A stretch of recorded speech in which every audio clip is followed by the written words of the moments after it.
வணக்கம். இன்றைய மாவட்ட செய்திகள். சிவகங்கை மாவட்டம் தேவக்கோட்டை தலக்காவயல் விலக்கில் அப்துல் கலாம் பிறந்தநாள் மற்றும் கார்த்திகை தீப திருநாளையொட்டி இரட்டை மாட்டு வண்டி எல்லை போட்டி நடைபெற்றது. இதில் பெரிய மாடு, நடுமாடு, சிறிய மாடு என 3 பிரிவுகளாக நடத்தப்பட்டது. பெரிய மாட்டில் 14 மாட்டு வண்டிகளும், நடுமாட்டில் 26 மாட்டு வண்டிகளும், சிறிய மாடு பிரிவில் 36 மாட்டு வண்டிகளும் பங்கேற்றன. பெரிய மாட்டிற்கு 8 கிலோமீட்டரும், நடுமாட்டிற்கு 6 கிலோமீட்டரும், சிறிய மாட்டிற்கு 5 கிலோமீட்டர் தூரமும் எல்லையாக நிர்ணயிக்கப்பட்டிருந்தது.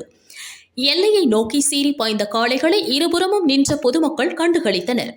வெற்றி பெற்ற மாட்டு வண்டி உரிமையாளர்கள் மற்றும் சாரதிகளுக்கு ரொக்க பரிசுகள் வழங்கப்பட்டன.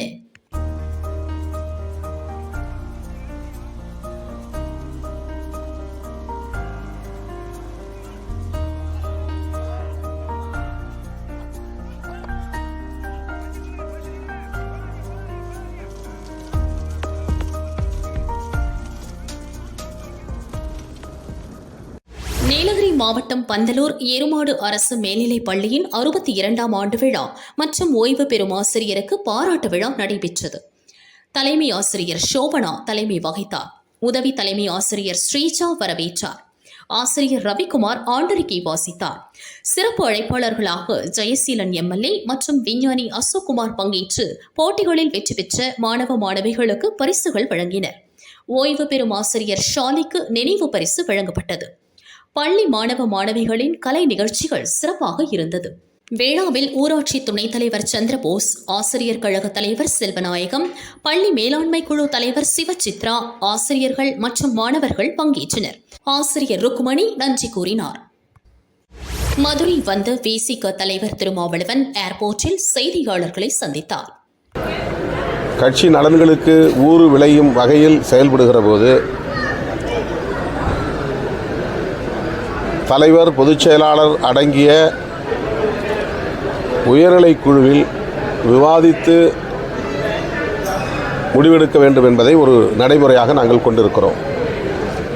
அதிலும் குறிப்பாக விடுதலை சிறுத்தைகள் கட்சியில் தலித் அல்லாதவர்கள் எந்த மட்டத்தில் பொறுப்பிலே இருந்தாலும், எந்த அடுக்கிலே பொறுப்பிலே இருந்தாலும் அவர்கள் மீது நடவடிக்கை என்று வருகிற போது தலைவர், பொதுச் செயலாளர்கள் உள்ளிட்ட உயர்நிலை குழுவின் கவனத்திற்கு சென்று அவர்கள் மீதான குற்றச்சாட்டுகள் எந்த அளவுக்கு முகாந்திரமானவை என்பதை உறுதிப்படுத்தி நடவடிக்கை எடுக்க வேண்டும் என்பதையும் ஒரு நடைமுறையாக கொண்டிருக்கிறோம். கட்சி நலன்களுக்கு எதிராக இருக்கிறது என்பதை கட்சி தோழர்கள், முன்னணி தோழர்கள் உணர்ந்திருக்கிறார்கள். அதை தலைமையின் கவனத்திற்கு கொண்டு வந்திருக்கிறார்கள். நேற்று பொதுச் செயலாளர் உள்ளிட்ட முன்னணி தோழர்களோடு கலந்து பேசியிருக்கிறோம்.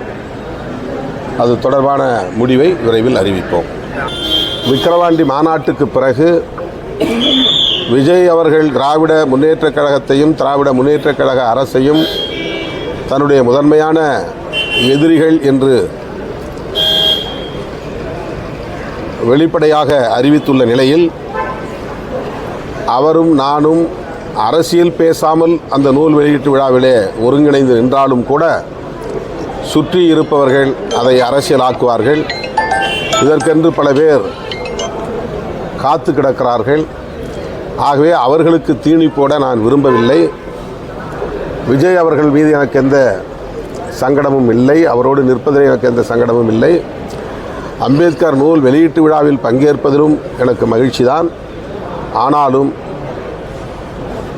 நானும் அவரும் ஒரே மேடையில் நின்றால் அதை வைத்து இங்கே அரசியல் சூதாட்டம் ஆட விரும்புகிறவர்கள் தமிழக அரசியல் களத்தில் கலைபரத்தை உருவாக்குவார்கள், குழப்பத்தை ஏற்படுத்துவார்கள். அதற்கு இடம் தர நான் விரும்பவில்லை என்பதை வெளிப்படையாக விகடன் பதிப்பகத்தாரிடம் விளக்கிச் சொல்லி பங்கேற்க இயலாத நிலையை ஏற்கனவே கூறிவிட்டேன். இல்லை, காங்கிரஸா மம்தா பானர்ஜியான்னு அப்படிலாம் எந்த விவாதமும் போகலை. மம்தா பானர்ஜி ஒரு நாடறிந்த தலைவர், ஆற்றல் மிக்க தலைவர், அதில் யாருக்கும் மாற்று கருத்தில்லை. அவரை போன்றவர்கள் இந்தியா கூட்டணியிலே முன்னணியில் இருந்து வழிநடத்த வேண்டிய தேவை இருக்கிறது என்பதை காங்கிரஸும் உணர்ந்திருக்கிறது. காங்கிரஸ் உணர்ந்திருந்தால்தான் மம்தா பானர்ஜி அவர்களோடு தொடர்ந்து பல கூட்டங்களில் அவர்கள் கலந்தாய்வு செய்தார்கள். எதுவாக இருந்தாலும் மூத்த தலைவர்கள், இதில் உள்ள பெரிய கட்சிகள், மூத்த தலைவர்கள் முடிவு செய்வார்கள்.